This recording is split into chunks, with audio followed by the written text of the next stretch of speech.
Assalamu alaikum wa rahmatullahi wa barakatuh, and welcome back to our hadith class. We are doing the kitab known as Riyaadhus Saaliheen of Imam an-Nawawi rahimahullah, and we are currently dealing with the chapter of Taqwaa. We had just begun it and did one hadith of the chapter last week, inshallah ta'ala, but tonight we are continuing on and should inshallah complete the chapter as well. So without further delay, let us begin. Bismillah walhamdulillah wa salatu wa salamu ala rasulillahi wa ala alihi wa sahbihi wa man wala. So we did hadith al-awwal, we now on the 70th hadith, which is the second hadith of the chapter. الثاني عن أبي سعيد الخدري رضي الله عنه عن النبي صلى الله عليه وسلم قال إن الدنيا حلوة خاضرة وإن الله مستخلفكم فيها فينظر كيف تعملون فاتقوا الدنيا واتقوا النساء فإن أول فتنة بني إسرائيل كانت في النساء. رواه مسلم. Rasulullah Hazrat Abu Sa'id al-Khudri radiyallahu anhu, he narrates that Nabi sallallahu alayhi wasallam said that this world is sweet and green. What is the meaning of sweet and green? When something is sweet, it means that it is, it is tasty. It is something which is attractive to the nafs. And something which is green is something which is attractive to the eye. So in this hadith, Rasulullah sallallahu alaihi wasallam covers the dunya in such terms to say that the appearance of the dunya is something which is attractive, and the things that is contained within this dunya are attractive too.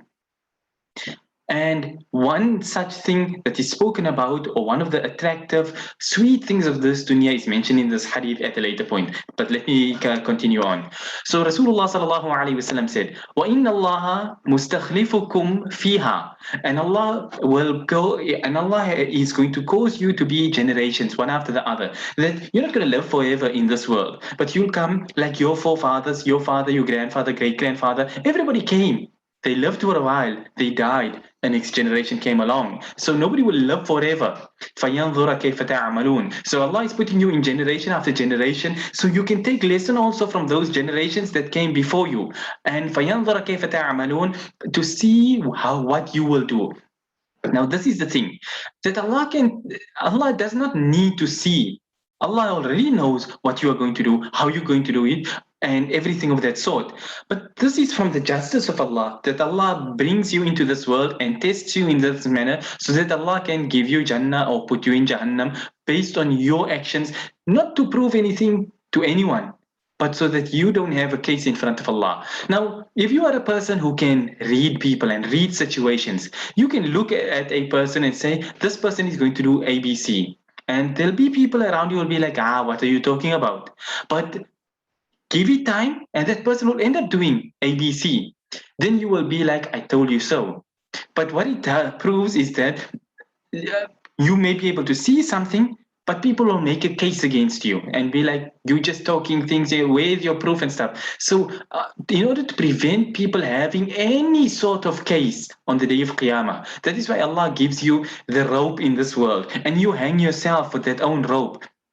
So if you end up going to Jahannam, you're never going to come and say, Ya Allah, why am I going to Jahannam? You're going to look at your deeds and you're going to say, I deserve to go to Jahannam. On the day of Qiyamah, that is what you will feel, if you are that way inclined that you had committed sins. And if you are taken into Jannah, you look at your deeds and you'll be like, Ya Allah, this measly few deeds I did was not deserving of this Jannah. But that's how it is. So to prevent a person coming in on the day of Qiyamah and is like, Ya Allah, how can you put me in Jahannam? What did I do? Allah puts you through the test so that you will feel yourself, you will book your own ticket to Jahannam and say, yes, I deserve to go nowhere else besides there. So فَيَنْظَرَ كَيْفَ تَعْمَلُونَ, Allah brings you out as generation after generation in order to see what you will do. Will you be good? Will you be evil? Will you choose Iman? Will you choose Kufr? That's why you are in this world. So Rasulullah sallallahu alaihi wasallam said, فَاتَّقُوا الدُّنْيَا وَاتَّقُوا النِّسَاء. So beware of this dunya and beware of women. فَإِنَّ أَوَّلَ فِتْنَةِ بَنِي إِسْرَائِيلَ كَانَتْ فِي النِّسَاء. Because the first of the fitnas of Bani Israel was regarding women. Now, I mentioned that one of the sweet things and attractive things of this world would be mentioned later on, and that thing is women. That is why out of everything that is spoken about, the hadith touches on one such point. The reason is because when I'm speaking from the perspective of men now, a man looks at a woman attractive, and obviously his nafs desires her. So both the green and the sweet part of it both applies in the case of a woman. So in the sense, yeah, what the hadith is telling us, there are many things in this world, wealth and everything else that people go for. There are many things that are green and sweet in that sense. Doesn't mean green as in the color or sweet as in some people like sour, but what it means is that people are, nobody wants to eat for example, a sour apple. You eat a sweet apple. Yeah, nobody, and when grass is green, that's when it's lush and fresh. If it's dull, like hay, dry over there, people don't go in for that. So what drives a person and draws their attachment is greenery and sweetness as a general ruling. Obviously, sourness comes in certain cases, and you need hay for horses and stuff. But we're talking about a normal situation. But any case, so this world is sweet and it is green, and Allah has put you in this world in order to test you. What are you going to do? You're going to live for a period of time. How will you live your life? Will you be on the right path or on the wrong path? So be careful of this dunya, because the traps of this dunya are many. There you'll be trapped up if you are not paying attention. So beware of this dunya. Don't get caught and bogged down in this dunya. Do not make your sole purpose in life this dunya. Do not let it be that from morning to night your only concern is dunya, dunya, dunya, dunya. Your focus should be on deen. You take your part of the dunya as well. وَلَا تَنْسَ نَصِيبَكَ مِنَ الدُّنْيَا. Don't forget your portion of this world. But it's not your primary objective to focus on the dunya. Your objective is the year after. So focus on that. وَاتَّقُوا النِّسَاءَ, and be careful and beware of women. Now, this portion of the hadith can be expounded upon probably for the next 25 minutes or 20 minutes of the class, but I don't want to take up all the time just to speak on this one single point. But the fitan of women are many. Some people tend to look upon it, the fitna of women, and think it is only men being attracted to women, that sort of thing. It's not just restricted to that. It's much, much, much more than that. The fitan take place in many different ways. A man with his wife, a man with his women folk and things. And we live in a world today where women have been sexualized. They've been turned into sexual objects. If a company wants to sell a tractor, they'll get a woman, half dress her and put her there on the tractor in order to draw men towards it. And so it goes. Even if they want to sell toothpaste, they'll get a woman to advertise it.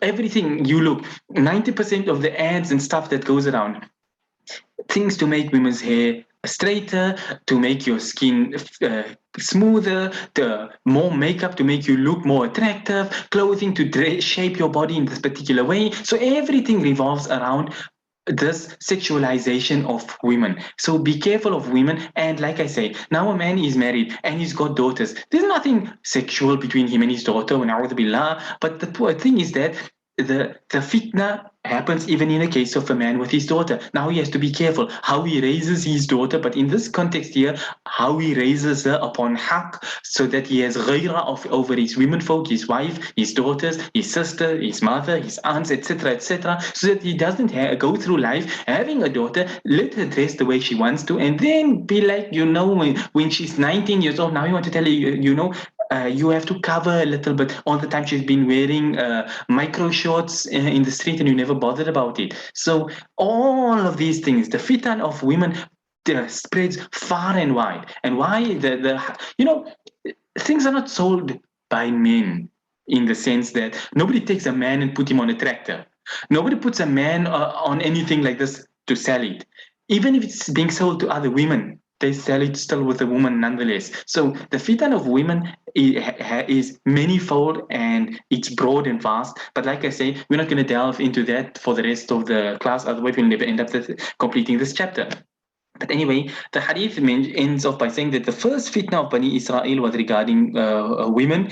What exactly it is, it was not explained in the hadith, but it suffices to know that if you go through the history of Bani Israel, there were quite a number of fitan that had taken place, and women were involved. And this even if you look in the Hadrat Yusuf alayhi salam, he was in the story, at least the story in the Quran of Hadrat Yusuf alayhi salam, inna kaydakunna azim, where when it stated that the plotting of women is great and severe.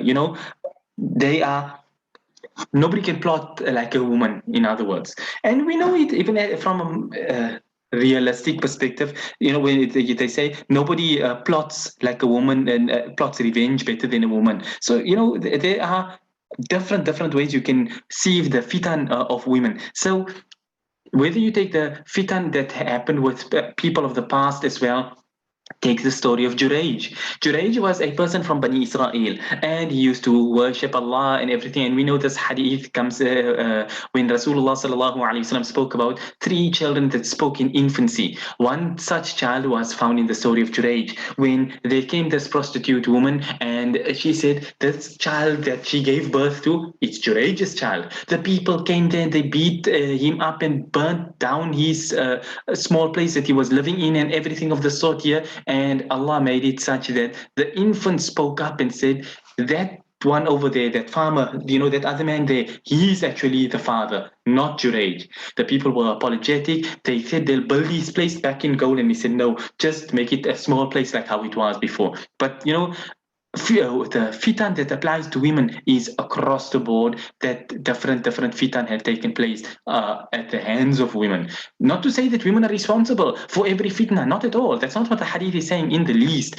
But what it is saying is that be careful amongst the many things that can draw men at least, to fall prey to different fitan is women. When a person looks, and I'm digressing once again, but if a person looks in the dynasties that came before, it was the norm for the rulers to always end up marrying multiple wives. And then there would be a wife would speak to her husband and be like, that son of yours is trying to overthrow you. And the son did nothing of the sort. He was just simply obeying the father in everything. But the wife would get the father to go and kill his own son because of because she wanted actually her son to take over after him. So she would get the father to kill his own son. And it happened on more than one occasion. So the fitan are many. The plotting and everything of the sort is great. It doesn't mean that women are responsible for every fitna, but it means that if there is something that can change the mind of a man and make him lose his senses and act, let's put it this way, how a man should not be acting, then it's a woman who's able to have that effect on him. And in case hadith is reported by Imam Muslim rahimahullah, let's move on. I've spoken too long already on this one topic when I said I was going to move on. But moving on, 71st hadith, الثالث عن ابن مسعود رضي الله عنه أن النبي صلى الله عليه وسلم كان يقول اللهم إني أسألك الهدى والتقى والعفاف والغنى رواه مسلم.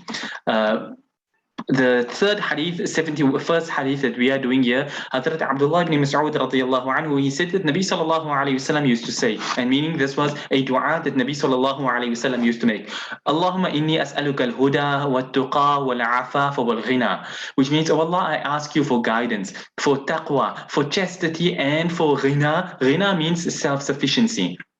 Imam Muslim rahimahullah reports this hadith. It is a dua that is from the sunnah that people should be making. If you can remember the dua, it's a good dua to add to the duas that you are making. Oh Allah, I ask you for guidance. Why do we ask for guidance? Every day we read Surah Fatiha. We have to ask for guidance. Ihdina as-sirata al-mustaqim. We ask Allah that every single day, 25 times a day at least, you are making this dua to Allah, asking for guidance. So guidance is extremely important. It means even though you may be guided now, but it is also asking that Allah keeps you upon the path of guidance. So, oh Allah, I ask you for guidance. What tuqa and taqwa. And this is how the hadith relates to this chapter, because we're dealing with the chapter of taqwa. So, taqwa is so important that Rasulullah sallallahu alayhi wasallam used to make dua asking for taqwa. And once again, just because you happen to reach the stage of taqwa, and there was nobody who had more taqwa than Rasulullah sallallahu alaihi wasallam. Yet, despite that, Rasulullah sallallahu alaihi wasallam used to always make dua for taqwa nonetheless, which shows that even if Allah has brought you to that level where you have that level of taqwa, ask Allah continuously still for taqwa, because things can change in a blink of an eye. So you ask Allah for taqwa as a means of keeping you firm upon taqwa. The day you start feeling, I am a muttaqi, I am a person of taqwa, that's when you've actually lost the path to taqwa. So always make the dua, oh Allah, grant me taqwa. Afaf, I translated as chastity. The word has got a lot more meanings within it, depth to it in the Arabic language, but we suffice with chastity, because not falling into zina or any things of the sort, any things that will bring you down and disgrace you. So you ask Allah for protection and chastity, that you do not fall prey to such things. And ghina is self-sufficiency. It doesn't mean I want to be rich, but what it means is I want to be self-sufficient, that I don't have to stick my hand out to people, that I don't have to always be there looking for, somebody to put a few rands in my hand and help me out the whole time. But I must be sufficient, that I earn a little, I have a little, but it is sufficient for my needs. That's what I want. I want self-sufficiency, that I do not have to turn to anyone besides Allah. That is what ghina is. Imam Muslim rahimahullah reports this hadith. Let's move on to the next one. الرابع عن أبي طريف علي بن حاتم الطائي رضي الله عنه قال: سمعت رسول الله صلى الله عليه وسلم يقول: من حلف على يمين ثم رأى أتقى لله منها فليأتي التقوى. رواه مسلم. Hazrat Abu Tarif, this Sahabi is famously known by his actual name, Hazrat Adi ibn Hatim, or Hazrat Adi al-Ta'i as he's also known, Adi ibn Hatim al-Ta'i radiyallahu anhu. He said that I heard Rasulullah sallallahu alayhi wasallam saying, whoever halafa ala yameen, meaning he takes an oath. Yameen refers to an oath. Halaf also refers to an oath. So I'm translating it in simple terms. Whoever takes an oath, ثم رأى أتقى لله منها. Then after he took an oath regarding this thing, then he sees that there is more taqwa in something else. فليأتي التقوى. Then what is not mentioned here, it's mentioned in another narration, but what it means is break that oath and do that which has more taqwa. So let's say, for example, a person took this oath that I will never eat camel meat. He didn't know, so he made this oath that I take an oath by Allah, I will never eat camel meat. Then he comes to learn Islam and he finds out that Rasulullah sallallahu alaihi wasallam used to eat camel meat. Now, do you keep on with your oath? Because after all, you are bound by your oaths. So the hadith tells us that break your oath. فَلِيَأْتِ التَّقْوَى. Do that which is closer to taqwa. So you break your oath, and as a result of breaking your oath, whether your oath was right or wrong, whether you took an oath to sin or whatever, when you have taken an oath, you are required to fulfill it. And if your oath is something of evil, you are required. Let's say, for example, I take an oath that I will commit zina with that woman. For example, there are people who actually make such oath. The oath takes effect. You take an oath by Allah to do a sin, the oath takes effect. It is haram for you to carry out that oath, but it becomes farad upon you to break that oath. And when you've broken that oath, it becomes farad upon you now to do kaffaarah for that oath. So the oath has taken effect. It was a sinful oath that you took. You had to break it. It was wajib for you to break it and wajib for you to do the kaffaarah of it as well. Now, the Kaffaratul Yameen, as you know, the rulings with regards to Kaffaratul Yameen, there's one thing I should add on here as well, is that the Sharia generally discourages people from taking a lot of oaths. This is something that when you read the ahadith, you come to understand that taking of oaths left, right, and center is not something that is good to do. If there's a need for it, by all means, but let it not become that you throw the name of Allah left, right, and center. Some people are jahil, murakkab, village type mentality, so they throw the name of Allah around like it's some toy. So for every little thing, wallah, wallah, wallah, and you making light of the name of Allah. So when you are taking an oath, It must be for a serious thing. Look through the Quran. Allah takes an oath many, many times. Whenever Allah takes an oath, it's for a very good reason. Likewise, look in the Sunnah. When Rasulullah sallallahu alaihi wasallam used to take an oath, it used to be for a good reason, to bring and put a great amount of emphasis and importance on a particular topic. Then an oath would be taken, not just all willy-nilly. Just wallahi, I ate bread this morning. What has that got to do with the price of eggs? So if you take an oath, there is no problem, but do not let your oath be such that it is being thrown around left, right, and center pointlessly. And also, the وَاحْفَظُوا أَيْمَانَكُمْ, protect and preserve your oaths, as Allah tells us in the Quran. And in order for you to preserve and protect your oaths, you need to be taking an oath only when necessary. So if you keep taking an oath for every nonsensical thing, you're going to end up having to break those oaths all the time. So to abstain from all of that, stop taking oaths unnecessarily. But in any case, so when you make an oath and the oath takes effect, you are then required to abide by that oath.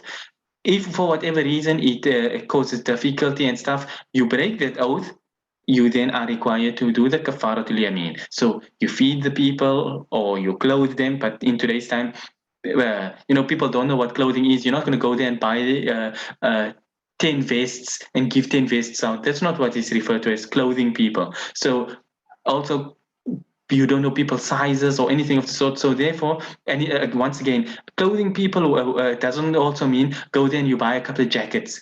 So you got 10 jackets, you give 10 people jackets. That's not clothing. It refers to the whole suit of clothing, a whole set of clothing that people would be wearing, a top and a pants, in other words, kurta and izar, shalwar kameez, so to speak. That is what is referred to as clothing people, not something which is less than the requirements. So yeah, that's why most people do not do the clothing of people as part of their kafara. They would go and feed people instead. So you feed 10 people 2 meals, so be it. Otherwise, if you don't have the money to feed the people, and obviously clothing the people would fall away as well, and then in that case, you then would fast 3 consecutive days as the kafara for your oath that you had broken. But in any case, that's how the ruling with regards to kafaratul yameen. And even though many of these ahadith have got lots of topics a person can speak on and lots of fiqh masail you can delve into, but a person wants to also move forward in the kitab and not be that 3 weeks we're doing one topic and we went through 4 hadith. So we'll end on this point here. Imam Muslim rahimahullah reports this hadith. So in any case, in short, if you take an oath and it is against something of taqwa, that something, let's say you took an oath and there is nothing wrong with it, but there is more taqwa in something else, then you break your oath so that you can do that which is closer to taqwa. You break your oath, you make kafara for that oath, and you do that which is closer to taqwa. And Allah knows best.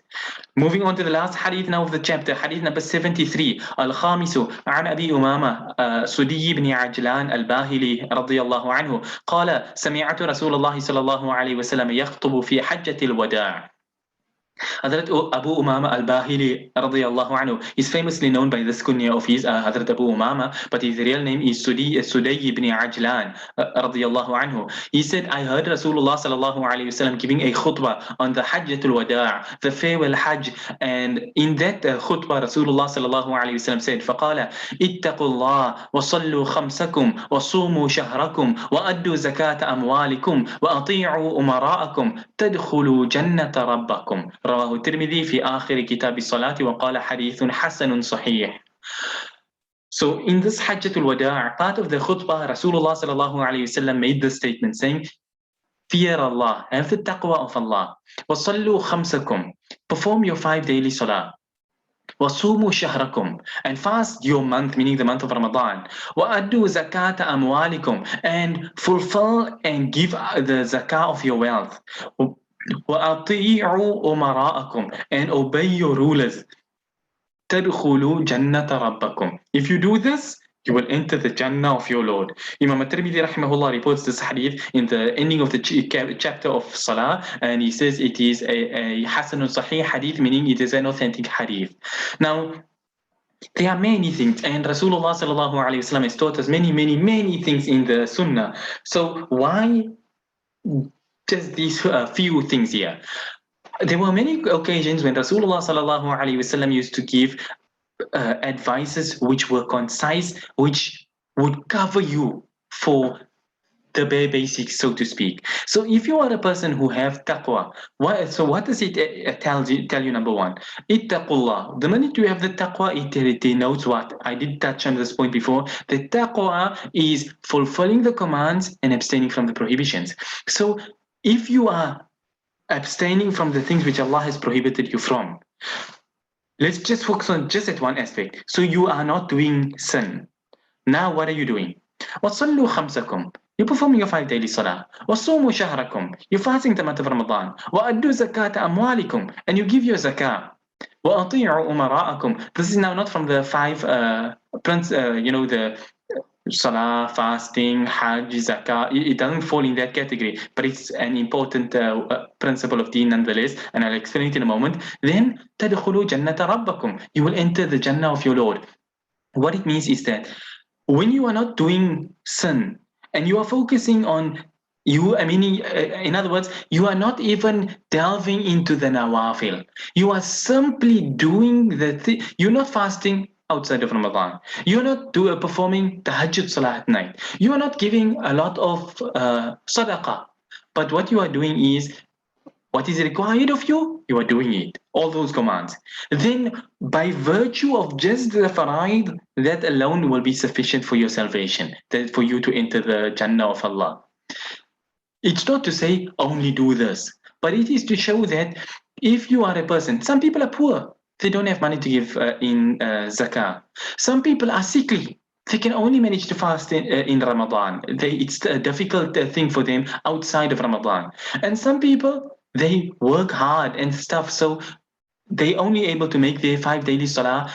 They get tired by the time they get home at night. So to wake up at night and perform tahajjud salah is something which is difficult. But they abstain from sin and they do the commands that they are commanded with. That will be sufficient for them to enter Jannah. That's what we get from a hadith such as this. It's to give people hope that it's not all doom and gloom. It's not everything a dark thing that you have to be a saint who flies in the sky in order to get to Jannah. Not at all. You as a normal person, that you think I'm the lowest of the low. You, that type of Muslim who just I do what I can. I fast, I perform my salah, I try to be good in things. That Jannah which Allah has created is for people like you as well. It's not for great saints only. It's for everybody. And this is what the hadith is drawing you to. Have that taqwa of Allah. It is the guide that will guide you along the right path. Because if you don't have taqwa, then for you to not fast in Ramadan, for you to not give your zakah, for you to not perform salah, it's easy because you don't have that taqwa. You don't have that thing which is guiding you along the right path. So that is why it starts out by saying, have that consciousness of Allah. Be aware of the fact that Allah is seeing you at all times. When you have that realization, then things become easy for you to fulfill these commands. So وَأَدُّوا زَكَاةَ أَمْوَالِكُمْ, and you give the zakah of your wealth. وَأَطِيعُوا أُمَرَاءَكُمْ, and you obey your leaders. Now this refers to the Khalifa and those that the Khalifa has put in charge. It doesn't apply, for example, to your kafir government, your munafiq, a kafir who rules over a Muslim land. It doesn't apply to such people at all in any way whatsoever. Just I had to clarify this point because in case somebody think, well, the hadith they obey your rulers. Well, he is our rulers. He's ruling over the country. That means he's our ruler. No, it doesn't. When you obey your rulers, and this is a topic all of its own, which is a topic for another day. But the obedience to the Khalifa, على السمع والطاعة في المنشط والمكره في العسر واليسر, and وألا ننازع الأمر أهله. All of these things, it's part of the bay'ah, that when you take bay'ah by a Khalifa, you say, as part of this pledge of allegiance, that we will obey you على السمع والطاعة we hear and we obey في المنشط والمكره whether we happy or unhappy whatever it is that you decree we will obey it في العسر واليسر in ease and in difficulty in all cases we will not argue we won't fight we won't rebel against you إلا أن نرى كفرا بواحا except if we see open kufr in that case we will rebel against you and kick you out but we are required by the Sharia to obey the Khalifa and that's why you find in the days of before and why you find so many ahadith also on the topic of obedience to the Khalifa. And the Khalifa has, obviously, he can't run the entire Islamic state all by himself. So he has governors that he appoints and people. Or, for example, you are, and Rasulullah sallallahu alaihi wasallam said this as well, that if you are going out on a journey, appoint one as an Amir. So Amir plural is the Umara. So if you are a group in jihad, you have the Amiru Jaish, the leader of the army over there, the commander, so to speak. Then obey your commander. If the commander say this, do it. Do not argue. Yours not to question why, yours but to do or die, do and die. At least as if I'm recalling Christian poem. But anyway, the point is that do not disobey. And Allah tells us this as well. وَلَا تَنَازَعُوا فَتَفْشَلُوا وَتَذْهَبَ رِيحُكُمْ وَاصْبِرُوا. Don't argue, don't have infighting, because if you have that, then you will lose your strength and you'll end up losing. So wasbiru, have sabr. Inna Allah ma'a sabirin. Any case, long story short, the Sharia has laid down principles with regards to obedience to the ruler.